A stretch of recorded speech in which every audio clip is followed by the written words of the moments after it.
আমি কিন্তু এই সম্প্রচার ভুবন এসেছি গানের মাধ্যমে।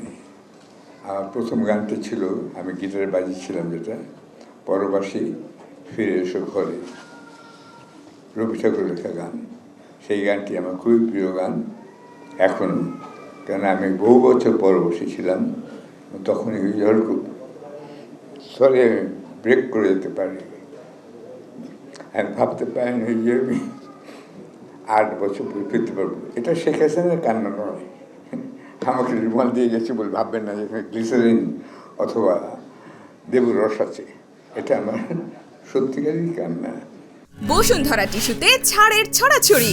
বসুন্ধরা টিস্যু নিয়ে এলো নিশ্চিত ছাড়। আমি এখানে নিজেকে সৌভাগ্য মনে করছি যে দুজনের সঙ্গে পরিচিত হয়েছি, একজন দীপ্ত আর একজন স্নিগ্ধ। আমার তখনই মনে পড়েছে আমার আরেকটি গানের কথা, ইংরেজি গান, রজার হ্যামারস্টাইনের লেখা, ও হোয়াট এ বিউটিফুল মর্নিং।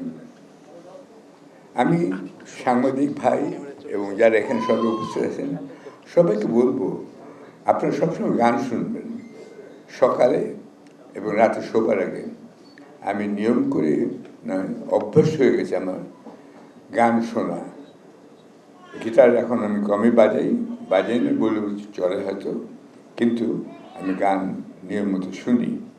আর সেই জন্যই আমার একটি অতি প্রিয় গান, তার দুটি লাইন যখন এবার এসে দেখলাম দেয়াল লেখনে আছে, মুক্তির মন্দিরের সোপানতলে কত প্রাণ হলো বলিদান, লেখা আছে অশ্রু জলে।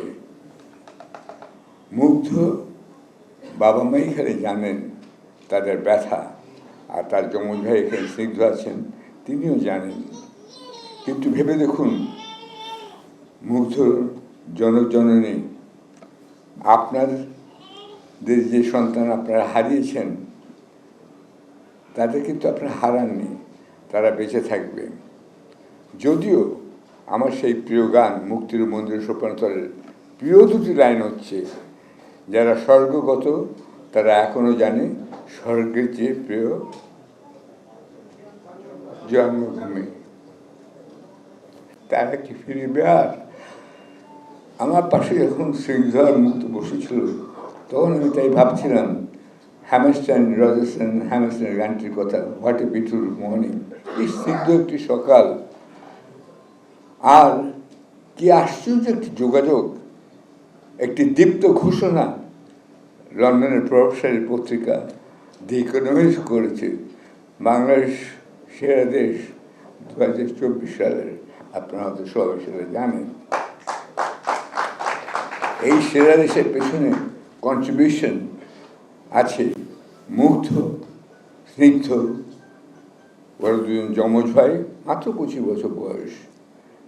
স্নিগ্ধ আর ফিরবে, মুগ্ধ আর ফিরবে না, স্নিগ্ধ আছে, তার বড় ভাই দীপ্তও আছে।